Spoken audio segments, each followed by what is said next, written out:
आपण गावाकडे म्हणतो ना, थांब आता याचं कांडच करतो, तसंच काहीसं शिंदे फडणवीस ठाकरेंचं मुंबईत कांड करायच्या मागे लागले।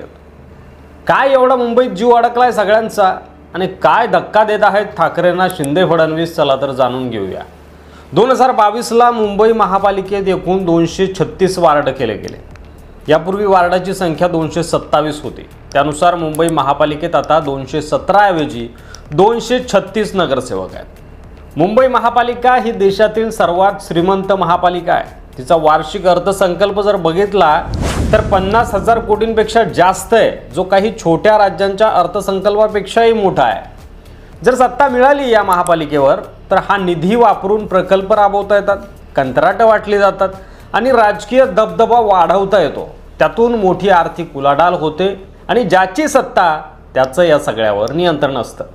मुंबई महापालिकेवर शिवसेनेचं दशकानुदशक वर्चस्व राहिलं आणि त्यामुळे शिंदेंसाठी आणि भाजपसाठी बीएमसी ही केवळ महापालिका नाही आहे, तर ती एक राजकीय प्रतिष्ठेची लढाई आहे। मुंबई महापालिकेच्या दृष्टीने ठाकरेंची नेमकी अडचण काय आहे तर विधानसभा निवडणुकीत पक्षाला मिळालेला मर्यादित प्रतिसाद, संघटनात्मक पातळीवर नाराजी आणि नेतृत्वाशी थेट संपर्काचा अभाव।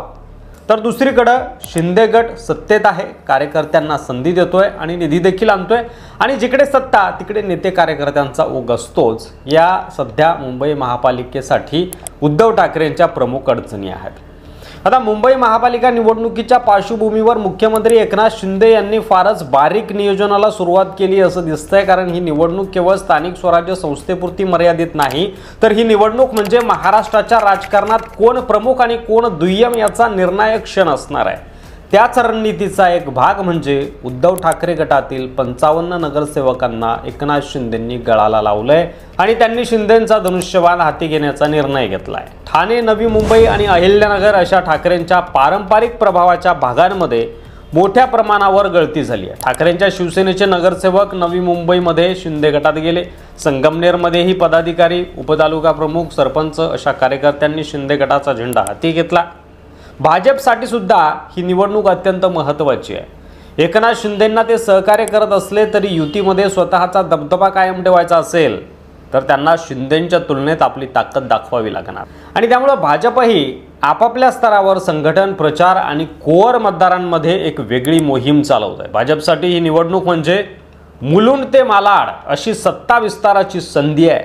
जर शिंदेंना जास्त यश मिळालं तर शिंदे भाजपला डोईजड होऊ शकतात।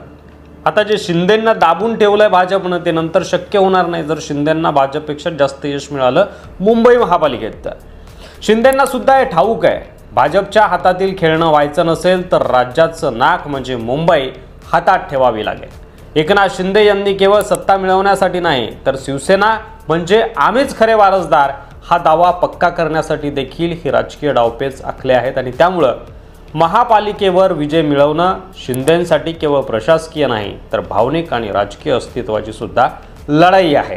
ठाकरे गटाचे नगरसेवक फोडून त्यांनी हे स्पष्ट संकेत दिले आहे की सामदाम दंडभेद करून मुंबई महापालिका जिंकायचीच आणि ठाकरेंचं कांड करायचंच। मुंबई ही शिवसेनेचा गड मानली जाते, पण गेल्या काही महिन्यात जी गळती, असंतोष आणि बंडखोरी झाली आहे त्याचा परिणाम म्हणजे उद्धव ठाकरेंना येत्या महापालिका निवडणुकीत फार मोठा झटका बसू शकतो। संघटन नाही, मजबूत नगरसेवक नाहीत आणि कार्यकर्त्यांमध्ये उत्साहाची कमतरता, या सगळ्यांचा एकत्र परिणाम म्हणजे ठाकरे गटासाठी मुंबईचा किल्ला राखणं फार अवघड होऊ शकतं।